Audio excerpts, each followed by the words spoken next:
This seminary is a theological seminary that shifts, makes transitions, it liberates, it forces you to not just speak and be considerate of the person's spirit, but of person's situations. This is an institution that seeks to make change, that seeks to set free those who are oppressed, and who seeks to transform one by one from the inside of the institution to the outside of the institution. I tell you, if you come to the Samuel DeWitt Proctor School of Theology, you will have no regrets. Embrace the challenge. Enjoy the journey at the Samuel DeWitt Proctor School of Theology at Virginia Union University.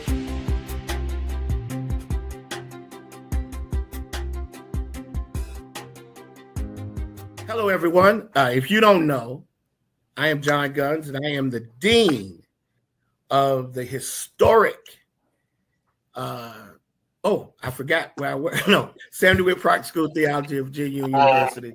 I am so excited today as we prepare for Ellison Jones that two of our presenters and preachers are joining me for our first of maybe two or three more conversations. But I want to start with, listen, these sisters are amazing, and they represent not only what is coming, but they represent now. And so I'm going to have them introduce themselves, and we'll start with Dr. Conner, and then we'll go to Dr. Williams. Hello, ladies. I'm glad y'all are here. I start out by saying thank you so much for having me, Bishop. You already know we are fam, and it's just an honor to be with you and my sis.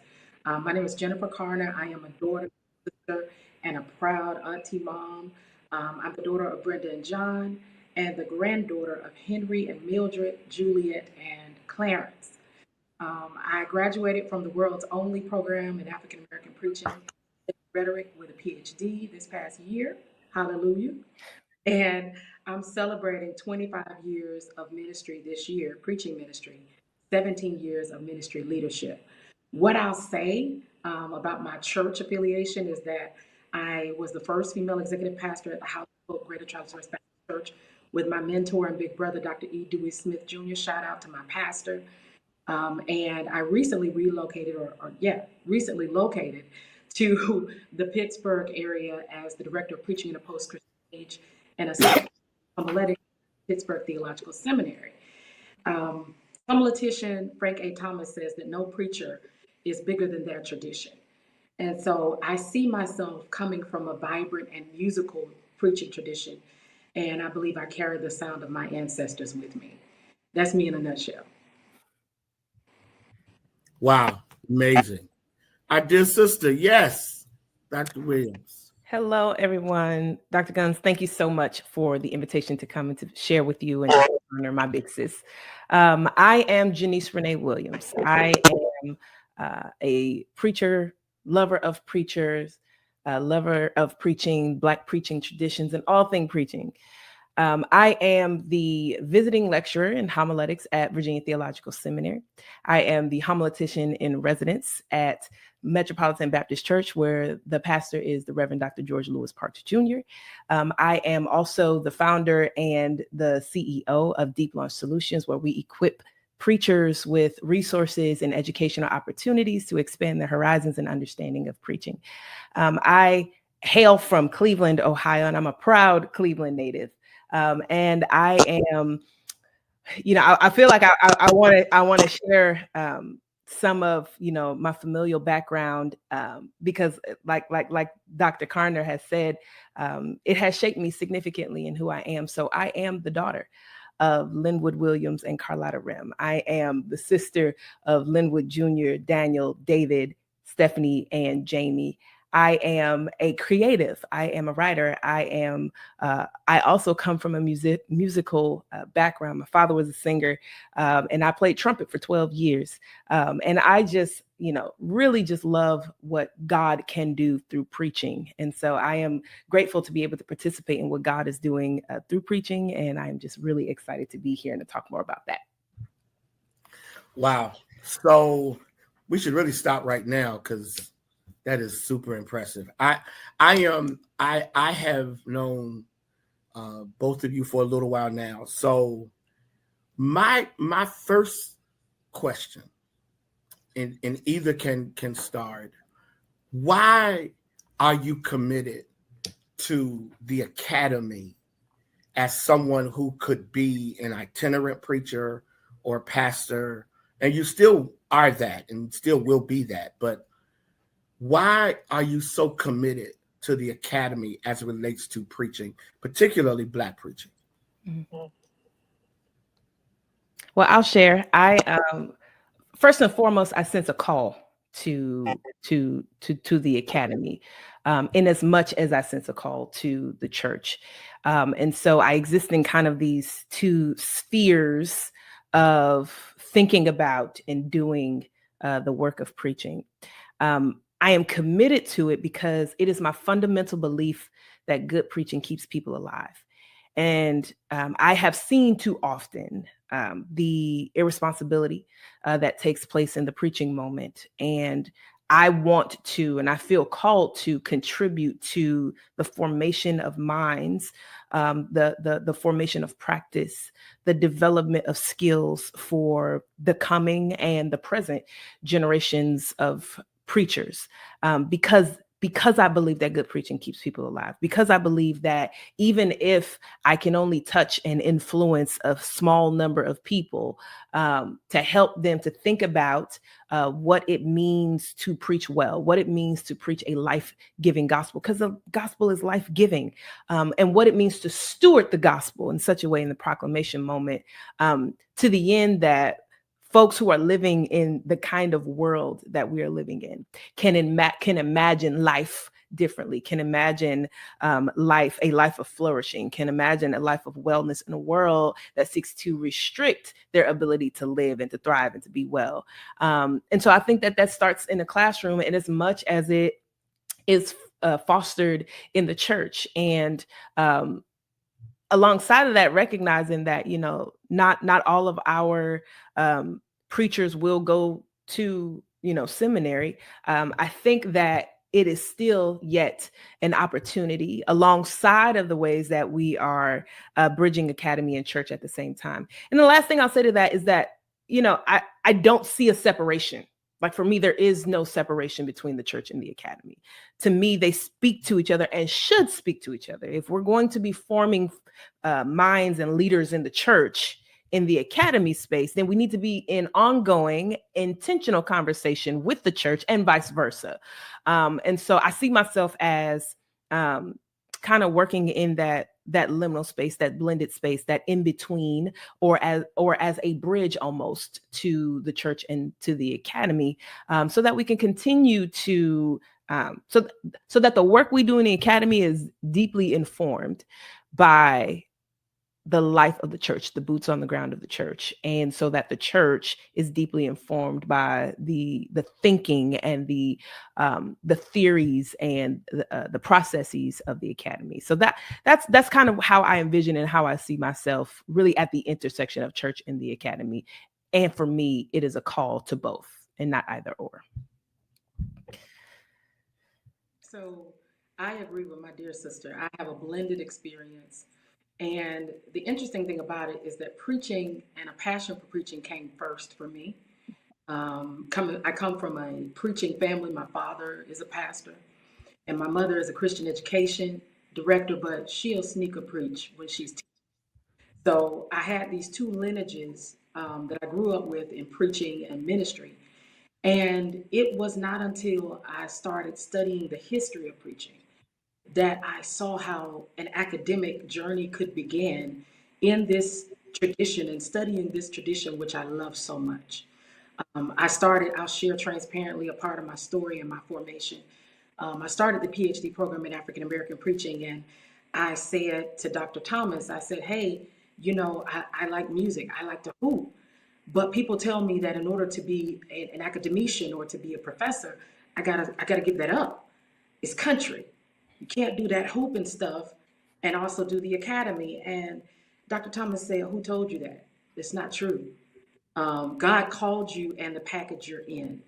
God called you, and this musicality and this folk kind of essence that comes in your preaching, and people need to know about it. You need to learn as much as you can about it so that you can share that hooping and folk preaching, if you will, have its lineages way back in spirituals.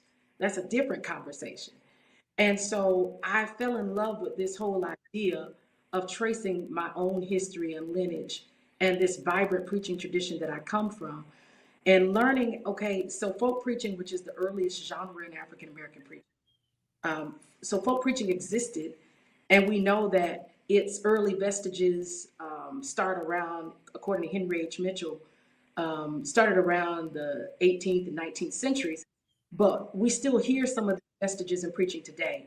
And so that sent me on this academic research project journey to look at the preaching that preserved our communities for so long and how that same ethic and essence carries into contemporary preaching today, contemporary African American preaching today. And so I love the process of studying an inquiry around what Bell Hooks calls Black aesthetics. Black aesthetics in the preaching moment is what I call it in my dissertation. And so this journey that I did not know was a thing, right? Dr. Thomas and Martha Simmons and Preaching with Sacred Fire taught me that studying hooping, studying vocality, and the musicality of preaching is a thing. And so I took Martha Simmons' chapter with her blessing in Preaching with Sacred Fire and built on her chapter on hooping and began to explore how, okay, the same minor chords that emerge in the hoop are the same minor chords we hear in Motherless Child. Sometimes I feel like a motherless child, and he walks with me and he talks with me. So you see how I just want to demonstrate how these same chord structures we have in the spirituals flow in the hooping moment. I didn't know that studying that was a thing. So I'm really passionate and excited to share my work with the world on how you don't have to change who you are to be in the academy. But if you dig deep enough and you study hard enough and you look long enough, you can find yourself in the research. You can find yourself in some of these resources. So that's why I'm in love with this whole academic enterprise of researching the history of African American preaching, specifically the folk genre, and then how that folk ethic carries into today. So, first of all, man, both of you, like, amazing. I'm y'all are like family to me. So, Janice, good preaching keeps people alive. Okay, so you do know I'm sending that to all the group texts of all the preachers I hang out with, because that right there, and this whole idea of authenticity as a preacher, which, when you come, and by the way, everybody, they will both be at Ellison November 10th through the 13th. They're both presenting and preaching at Ellison Jones, which is, I'm trying not to sound, anyway, which is one of the greatest preaching conferences in America. This year, our focus is on preaching to a changing congregation or a changing church in changing times. What does a theme like that mean to you? And in your preparation for Ellison Jones, how is that theme impacting your preparation? Preaching to a changing church in changing times. What does that mean to you, especially from your seat as a preaching professor, as someone who's not only an example of stellar preaching, but also committed to preparing others to be impactful preachers? What does that mean as you travel around the country, as you sit in classrooms, as you're engaging other scholars, preaching to a changing church in changing times? What does that mean to you? Jennifer, you can start us off. So for me, the bottom line is this: people need hope. They need a relevant word to help them get through each day. And I think our preaching, when done faithfully and responsibly, can do that. The second piece is that everyone is hurting. And so our preaching now has to have a pastoral care element in it. We also need infrastructure in our churches and in our ministries to help people deal with the loss, trauma, and the explicit systemic racism in our country and world, full stop. But also in our preaching, we need to be paying attention to the news. We don't have to be addicted to it and watching CNN all the time, but we need to be paying attention and tracking what this White House administration is strategically eliminating that affects our communities, and thinking of ways, even in our preaching, to talk about how we can supplement and support the programs that matter to the people we serve. We have to be attentive to the needs of the folk. That's what folk preaching is really all about. The genre that I love so much is being in step and in tune with what the people are encountering, what they're going through, what they're thinking about. When we talk about African American speech and vernacular, using terms that make our preaching accessible. We do know everybody's not a homiletician. Everybody hadn't studied homiletics in our congregations. So we need to make sure that what we're sharing with them is accessible. It uses accessible language, and it gives people hope, because that's what we need right now.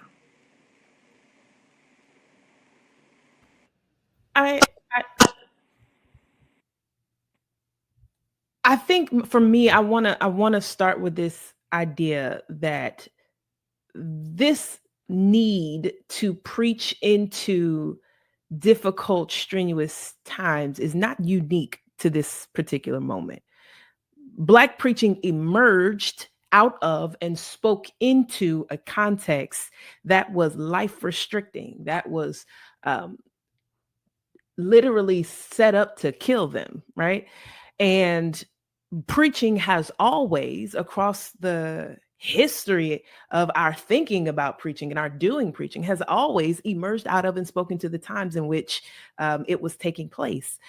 And so I think for me, first is, I think scripture, says this, that there's nothing new under the sun, right? And so we should not think ourselves to be doing anything that our ancestors have not already modeled for us in some way. It looks different today, right? The language of it, might feel different. The cultural elements might feel different. They might be constructed different, but it's as my grandmother would say, the same soup warmed over, right?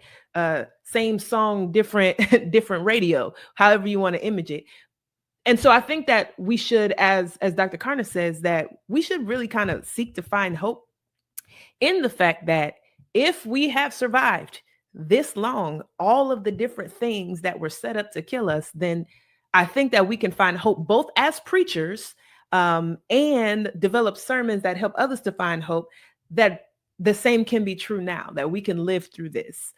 I think also that, the call or the invitation for us then is to think about what are the historical strategies that our ancestors have used in preaching to help keep people alive. And this language of keeping people alive, I draw on homiletician Henry Mitchell's claim, who says that, Black preaching was one way in which Black folks sought to keep people alive and coping with the harsh conditions in which they were living. And I think that the same thing is true for us. This is an invitation for us to then go back and look at, how was it that our ancestors worked to do this rhetorical, event of keeping people alive? Like what was it that they did, right? And not just in antebellum slavery, where our preaching traditions as we know it today in America emerged out of, but also throughout the course of history, throughout the different moments that necessitated a word of God for the people of God that can help them to imagine life and thriving, and can imagine themselves, a different vision of themselves and the world around them. And to, what we might call a Sankofa, right? I think that this is an invitation for us as preachers to practice Sankofa, to go back and to retrieve those strategies and to retrieve those traditions and to retrieve those rituals and ways of orating God's vision of the world, and to see what might we use today to continue in that heritage of work. And then, I think that it is a call to be responsible and to figure out new strategies that speak to this current moment. I think that when we think about the different cultural shifts that have taken place over the course of time, modern era, postmodern era. We're now living in what some scholars refer to as the meta-modern era. So modern, there's this big, vision, there's this singular idea, this singular truth, this singular value, love, truth, these huge narratives. Then you go to postmodern, deconstruct everything, right? Like there are multiple truths. Meta-modernity says, oh, both and, right? Like there is a truth and there are multiple truths. And how do you make these things speak to one another? And I constantly think about these things because what that means to me in this moment is that it is not that we are letting go of tradition, and it is not that we are deconstructing everything. It is that we're trying to figure out what are the languages that help us to speak to people's current needs and current moments, people who are wrestling with this idea of both truth and truths, doubt and hope. How do we speak the language of the people today in a world that has a shorter attention span, or a society that has a shorter attention span, in a society that is illiterate, in a society where you cannot any longer assume biblical literacy, right? Like, how do we speak hope into that context? What are the strategies that we can retrieve from our ancestors? And then what are the new ways of speaking that might call us a little higher to speak into this current moment? So these are just some of the ideas that's been swirling around in my mind as I think about our conversation in a few weeks. So, wow, this is incredibly insightful. I want to do my best to drill down a little bit more on what you two. First of all, you are probably thinking ahead of the game in terms of preaching, particularly Black preaching, and there is a difference between Black preaching and everybody else. There's something very unique and very different about it. What are some of the challenges facing the Black preacher today?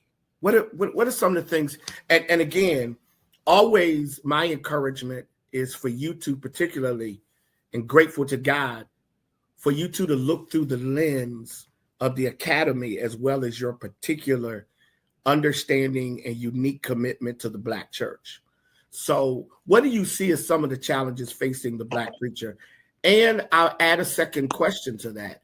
And how can someone in your seat, in your space, as an educated preacher, as a trained preacher in the academy, trained to teach, trained to instruct, how do you then help with those challenges that are evident and obvious as it relates to the Black preacher today? So my work centers on Lucia Hawthorne's themes that she looks at that existed within this whole 19th century birth of Black oratory and the birth of the Black preaching tradition, this whole time frame and milieu. And she talks about classism, sexism, racism, liminality, and dominating sociocultural politics. And in essence, our preaching has to infuse, uplift motifs that can encourage folks who are dealing with those particular phenomena or those particular issues. So on a very basic level, my preaching method, because I think in order to understand or to not perfect, but to nurture what you do, you need to know what you do. So I think that if we're going to be serious about this work of infusing hope into our communities toward their flourishing, we have to know what our homiletical frameworks are.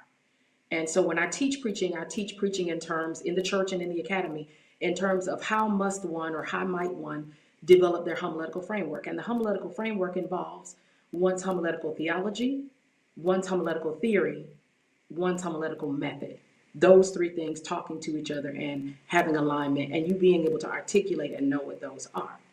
So, for example, in my preaching, I believe that God is the great liberator who can give us hope, but also whose spirit can enliven us and lift us out of whatever difficult circumstance we are in. That's my basic homiletical theology. Now, when we talk about homiletical theory, we're talking about Frank Thomas, situation, complication, resolution, celebration. That would be a theory. And the idea that there are North Stars or there are fixed constructs or stars that guide our preaching, that's theory, right? So you got that. And then my method, shameless plug, which will be published in spring of next year, involves the use of what I call 9 folk homiletic markers. And so those 9 markers, you gotta check out the book to get the fullness of it. I don't have time to talk about it today, but those 9 markers that emerge in our preaching are how we can ensure that every sermon leaves people with something that they can carry with them throughout the week to give them hope throughout their journey. Dr. Thomas asked us a question when he was teaching us preaching. Shout out to my other preaching mentor, Dr. E. Dewey Smith, but also Dr. Frank Thomas. He says, are your sermons disposable? Or do they leave people with something that they can revisit again and again? And I think the way that we infuse our preaching with this whole hope motif and with the strength and the biblical foundation and the practical engagement and application that they need to make it throughout the week. In order to do that, we have to know what we are doing, homiletical theology, homiletical theory, homiletical method, and think critically about how our preaching can sustain our communities towards flourishing. That's it in a nutshell. I hope that's clear.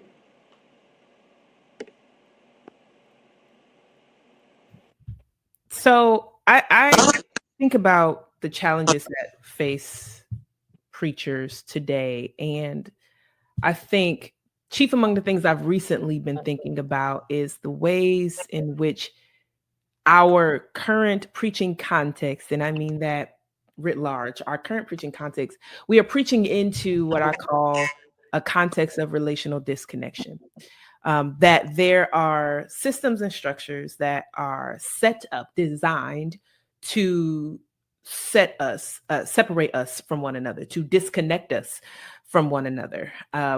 And because we were created to be in community, that disconnection, that type of disconnection, inhibits our ability to thrive and to be well. And so I think that one of the major challenges is that we are experiencing relational disconnection, both systemically and also technologically. Systemically, we're looking at a system which has always been the case. So this is nothing new, but it has always been the case that the systems that determine or seek to determine the movement and the life of its inhabitants is designed to draw us away from one another. Whereas technologically, I have a love-hate relationship with social media and with artificial intelligence and these things, these technological inventions that suggest or purport themselves to bring us together into community.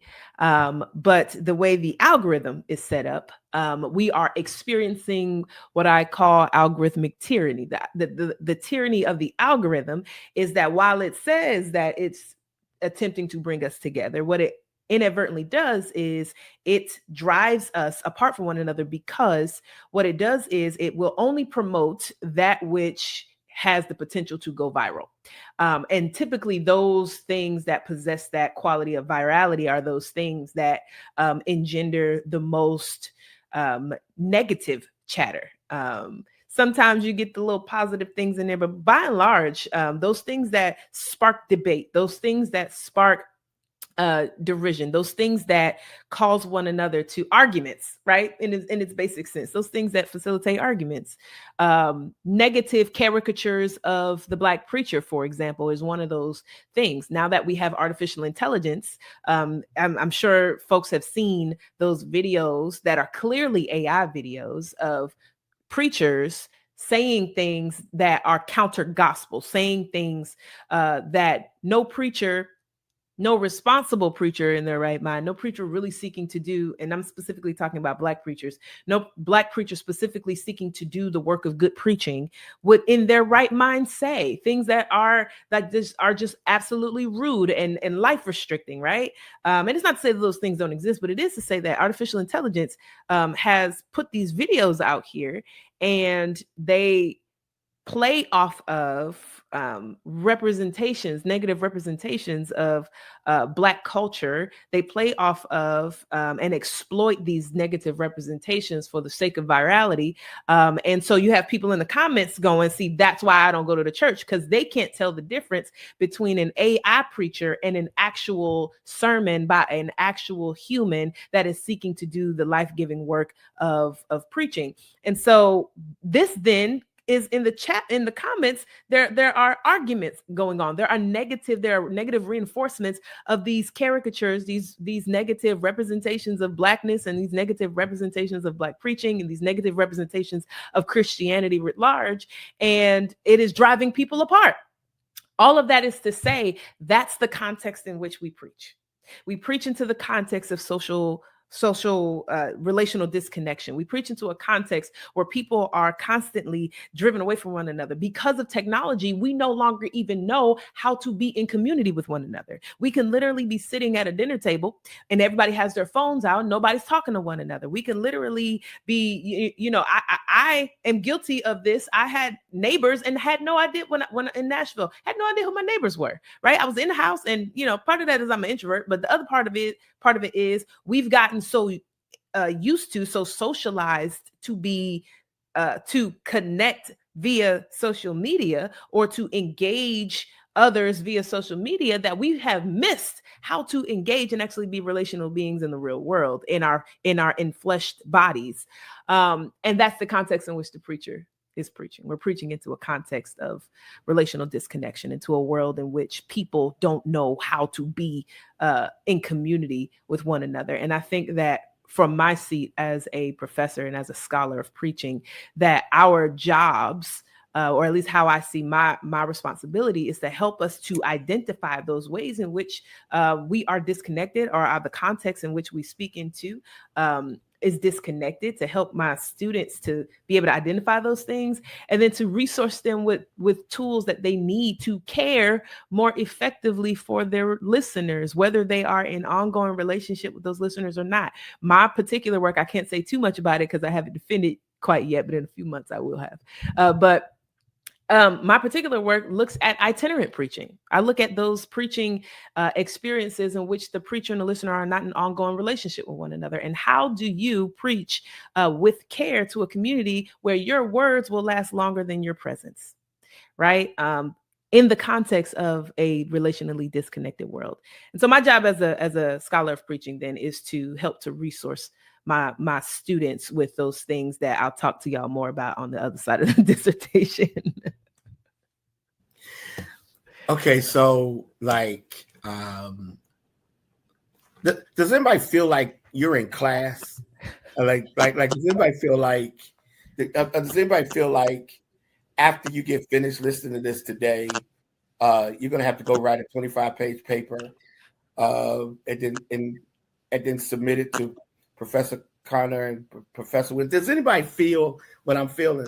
Anyway, November 10th through 13th, these two amazing, incredible thought leaders are going to be at Ellison Jones, which is on the campus of Virginia University. It's one of the leading preaching conferences in America. This year, we've got not only these two amazing women, but we've got Dr. Marcus Cosby, Dr. William Curtis.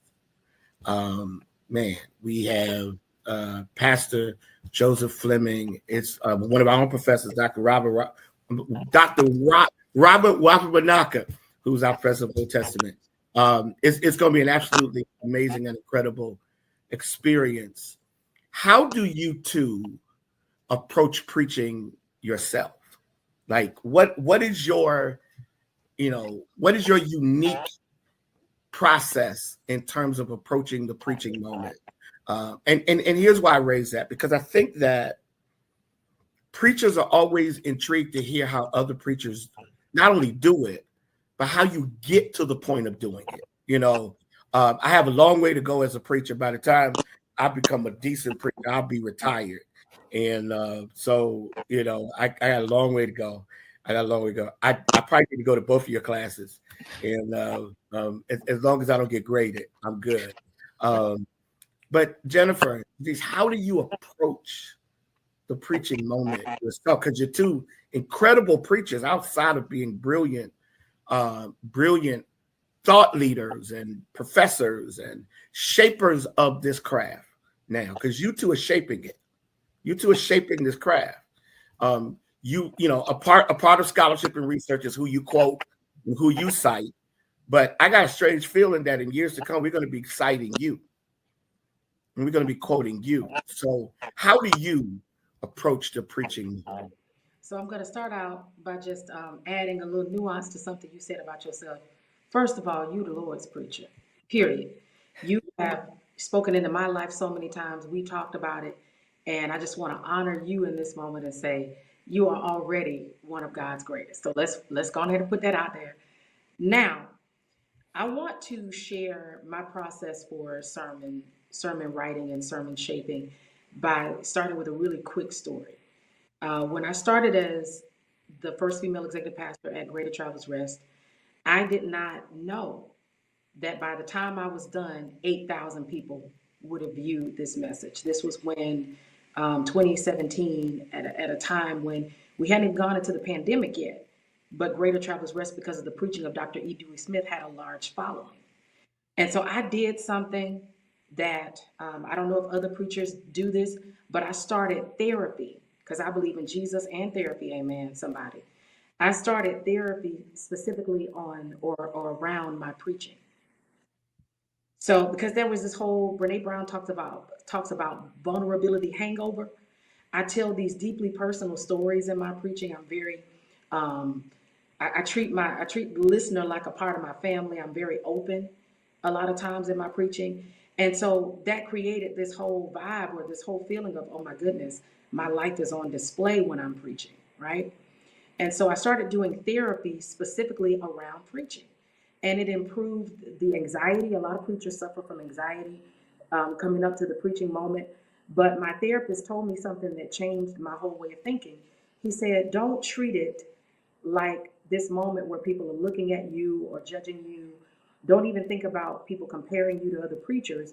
But in this moment, treat it like a journey that you and God are on, where you're learning more about God's presence and you're learning more about how God uses you in this moment.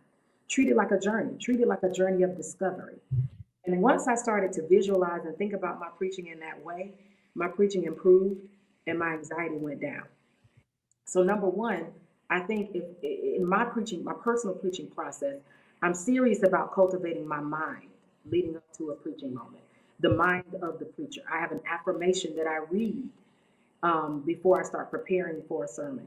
And it gives me this peace that I can now create out of. But then second, the method. I shared it a moment ago. Once you know what you're doing, you can freshen the method and you don't want to become stale and just do 3 points and a close all the time. There's sometimes you hear me preach and I may not share the points. I may just say them. I won't say number one, number two, number three, but you'll know that there are distinct movements in the sermon. So method matters, and I allow the scripture, the block of text. So I go to the NRSV. That's my text of choice to study from. I look at the block of text and I see the white space and how the NRSV is organizing the passage. And that then determines what block of text I'll be engaging. And let me back up. The devotional life is happening daily. And so in that devotional life, God will drop a scripture into my spirit and say, go look at this. And so that then becomes a note that I revisit later in the sermon prep time. Notice the devotional time is separate from the sermon prep time, because what can happen with us is devotional time becomes a sermon search. And that devotional time is not for sermon searching. The devotional time is for you to get yourself to a place where God's light can shine through you and you're communing with God and talking to God. And you and God are continuing to develop a thriving relationship where there is both life and joy and creativity. So method matters. My homiletical method guides my approach to looking at a block of text. Once I find that block of text, I work through my method. I figure out what the movements in the text are, what words stand out. I look at several commentaries. My go-tos are Judy Fentress Williams' Holy Imagination. It's a very, very strong commentary. The Women's Bible Commentary, the New Interpreter's Bible Commentaries. I look at the New Interpreter's preaching commentary. There's a commentary that's just for preachers. Look at that.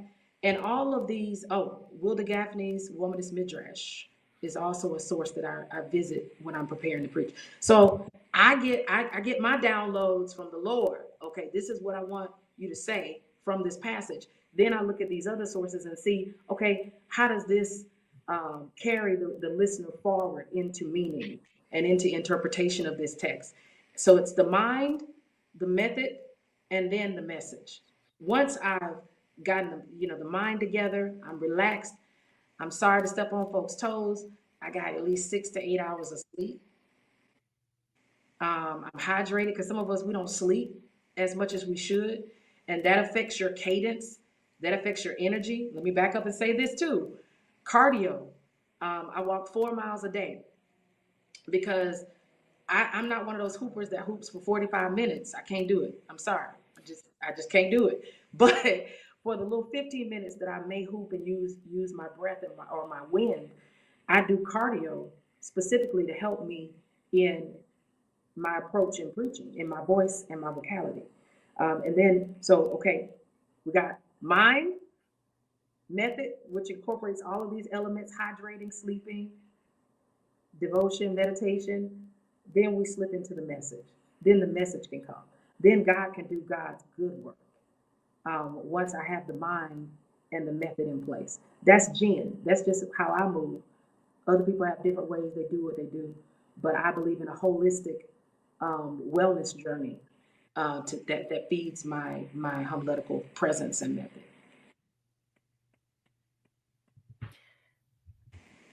And a preacher you are. First I want to, celebrate and reiterate something that Dr. Carner talked about, and it's the importance of the devotional life.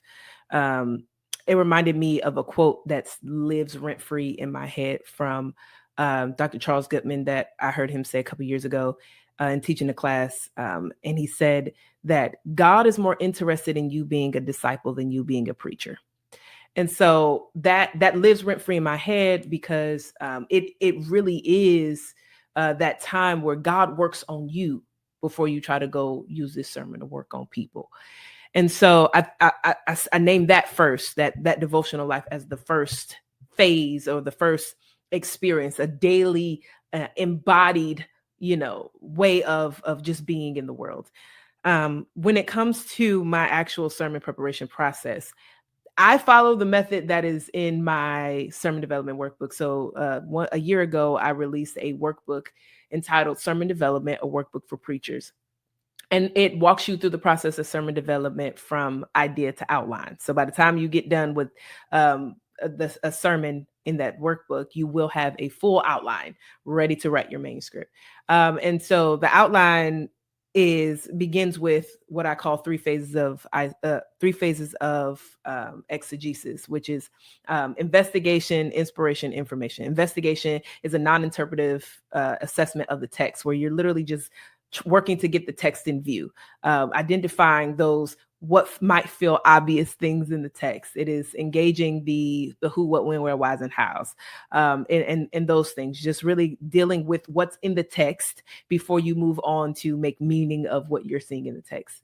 The next phase is inspiration, which is where you're going back to look at those notes and you are trying to discern, okay, God, what are you saying? What are you saying to me in all of these notes? The next phase is information, where you're putting all of those notes from the previous two phases in conversation with scholars, in conversation with the different thinkers across a wide range of disciplines, the theologians, the biblical scholars, the cultural scholars, and so forth and so on.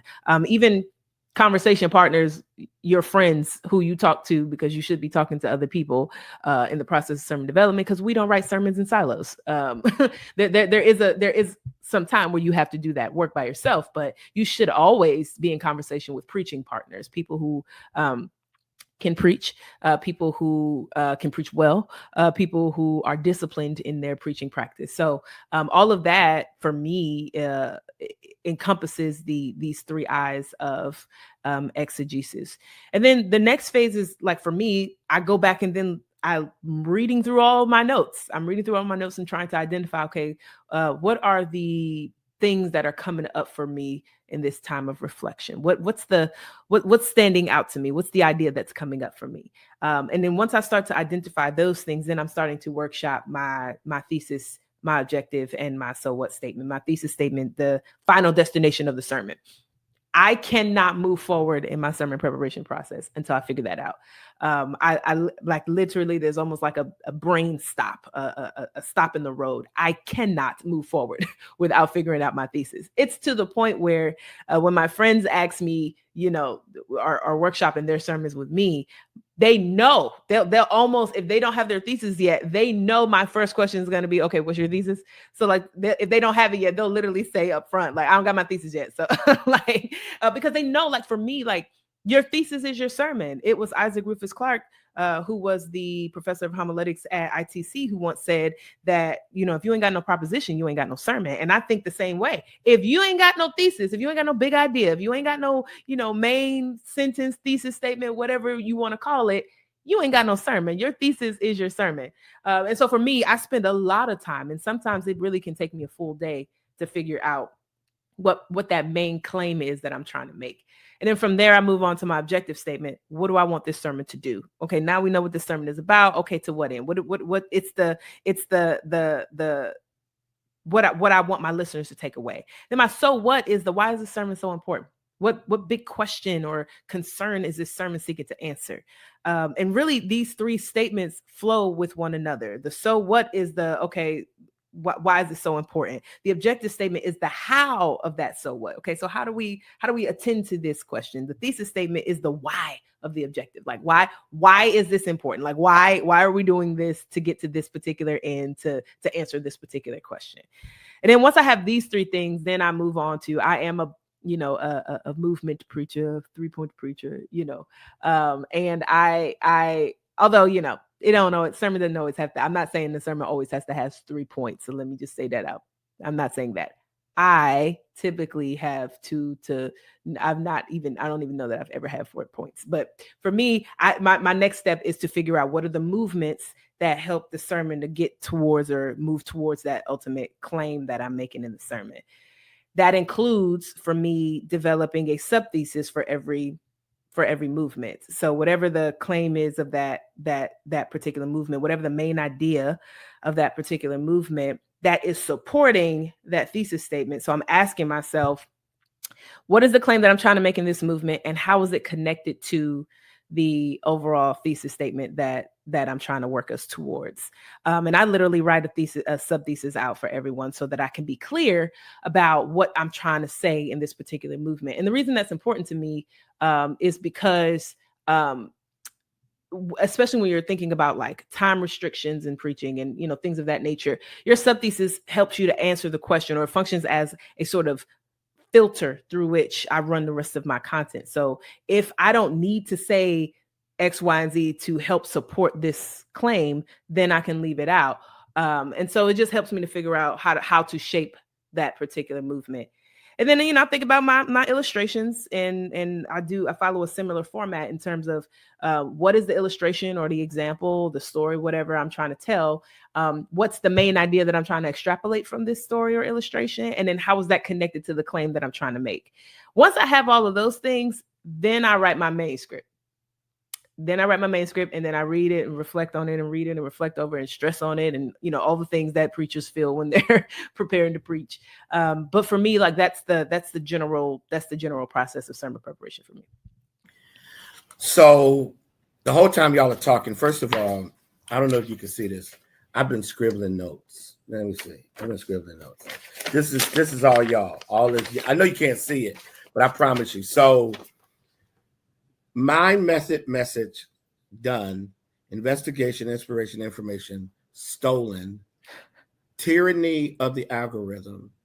Treat preaching like a journey of discovery. Good preaching keeps people alive. Like. So, first of all, I'm not going to say it publicly because I'm not going to say what I want to say publicly. I'll just say this. You two are so important to what God is doing in preaching until any institution that doesn't know your value, forget that you're a Black woman and we're always dealing with this stupid quota. We got to have a woman and a man. We got to have this, that. You two transcend the narrow boundaries of this kind of unnecessary need for valuing someone based upon gender, that at the end of the day, you are so extraordinary until I hope the body of Christ doesn't miss you. And I hope the academy doesn't bury you. And I know that both of you live in your own unique public space and you're already out there doing work. But it's interesting, this conversation today, for someone who is 61 in the last half of this process, looking towards retirement, one day prayerfully that a woman will sit in this seat, rightfully so, necessarily so. But as I look to where the Black church goes, because I'm an advocate of the Black church. I do Black church. I make no bones about that. I'm not trying to, I do Black church. So sitting here today, like I'm texting people, like I have this group text with Bill Curtis, Jerry Carter, Fred Fairley, and Jeff Dennis. I just text them 2 of your quotes in the middle. So I'm texting people going, this is amazing. And I hope everybody watching that you'll do 2 things. One, you will buy whatever they write. Because whatever they're writing is the next wave of thought about preaching. Buy whatever they write. So Janice already has something out. Buy whatever they write. Pray for them as they're developing their work. Because one of the areas of deficiency in far too many HBTIs and far too many, institutions is the lack of meaningful scholarship. Not just a whole bunch of books, but meaningful scholarship. And what you're hearing are scholars. This is scholarship married to spirit. I didn't even mean to have this long of a statement, but as we kind of wrap this up, I'm going to ask you one final question, but I need to make this statement, before we do that. I am so grateful to God that you two will be at Ellison, because Ellison is making a shift. We've always been about scholarship. The last few years, we've really focused on spirit.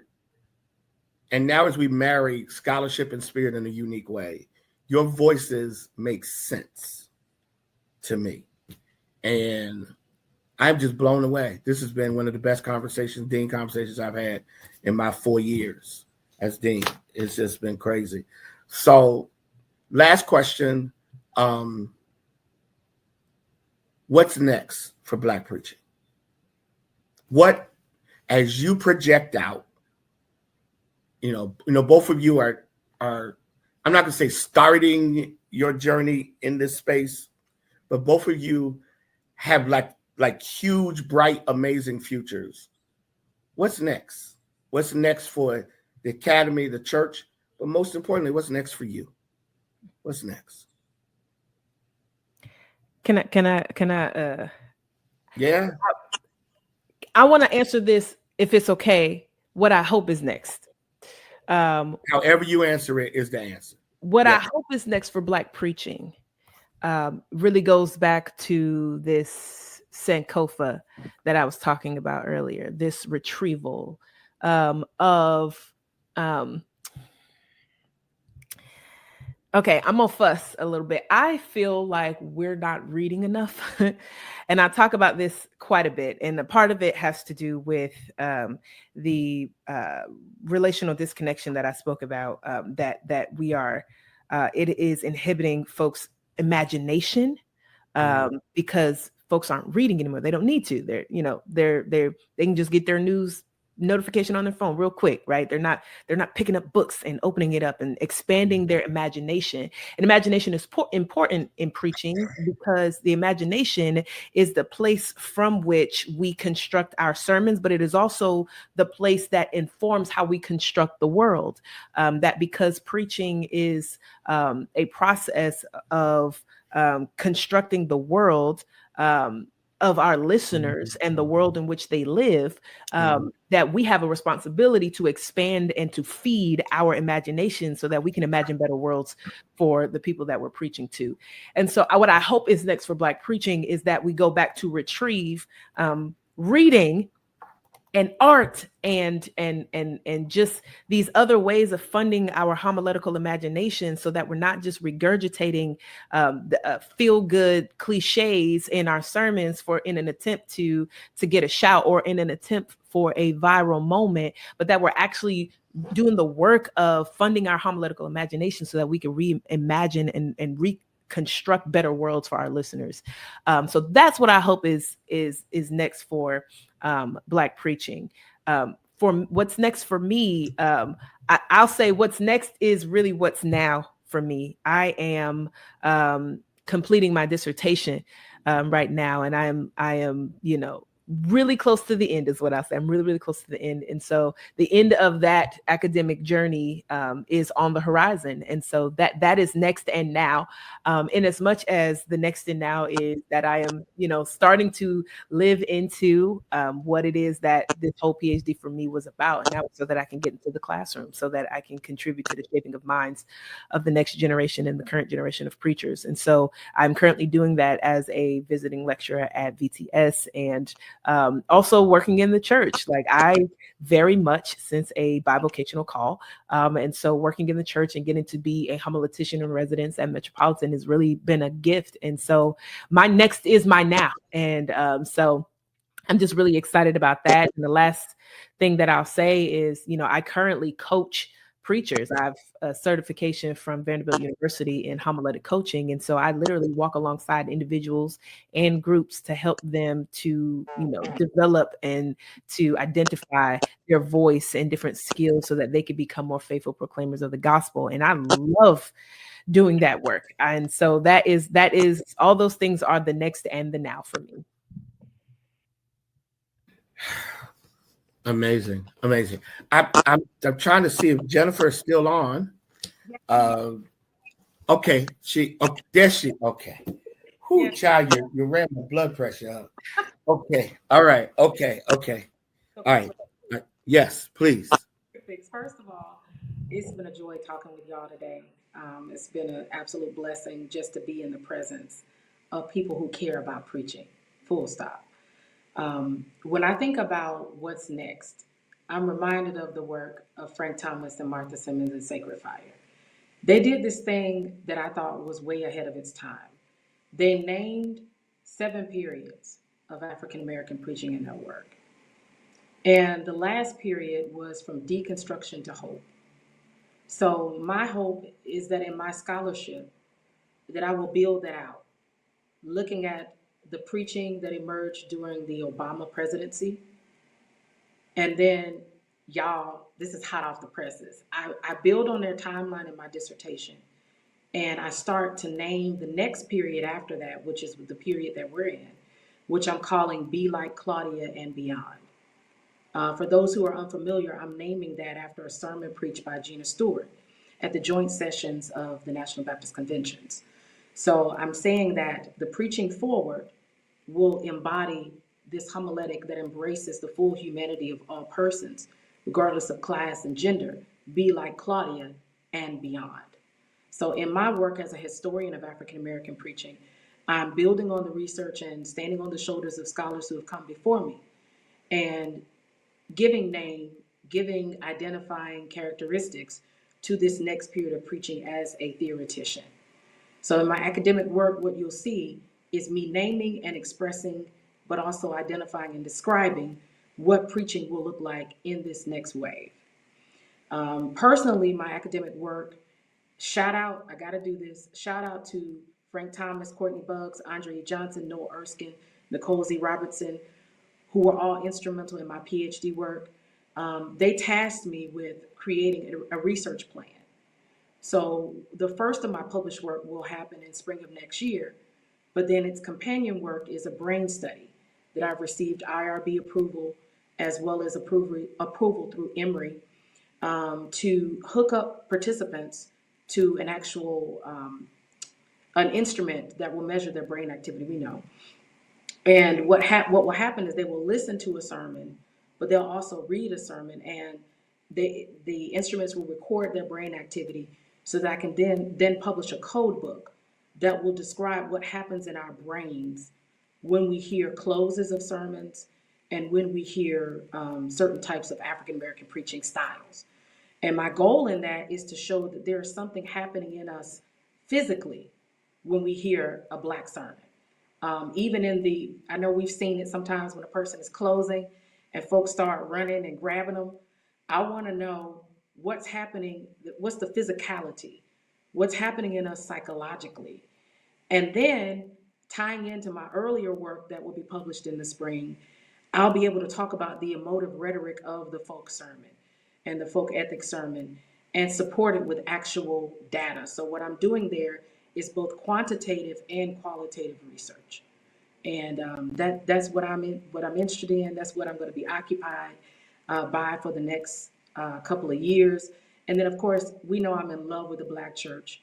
So you'll see me preaching somewhere as much as I can. But my research prospectus is focused on looking at the psychological happenings and activity in our brains when we're listening to sermons.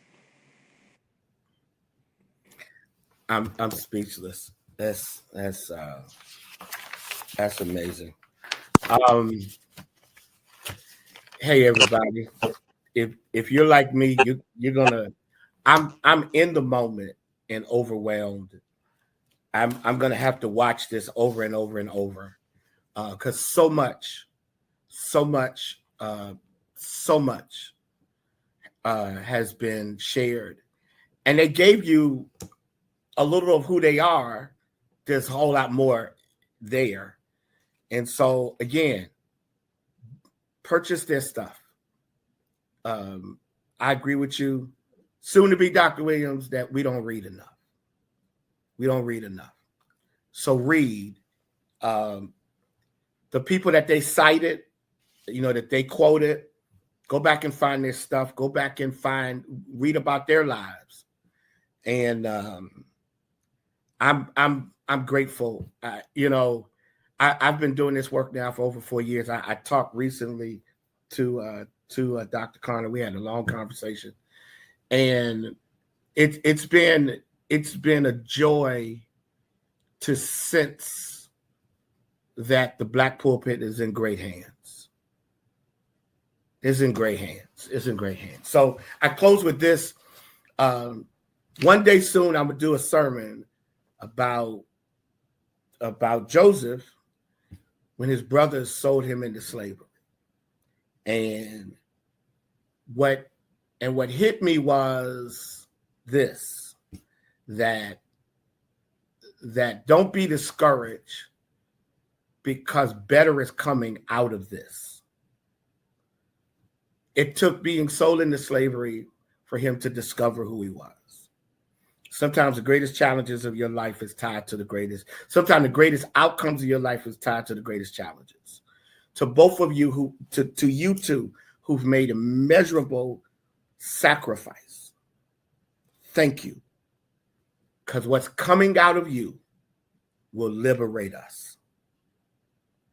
In your minds, your mouths, and your lives is our collective liberation. Thank you. Thank you so much. My name is John Guns. I'm the Dean of Samuel Price School of Theology at Virginia Union. And I am amazingly encouraged today because I got a chance to hang out with two incredible people that are going to make a profound difference. And they're going to be at Ellis & Jones, November 10th through the 13th. Got to do the shameless commercial, right? November 10th through the 13th. Register today. Register today. Meet us in Richmond.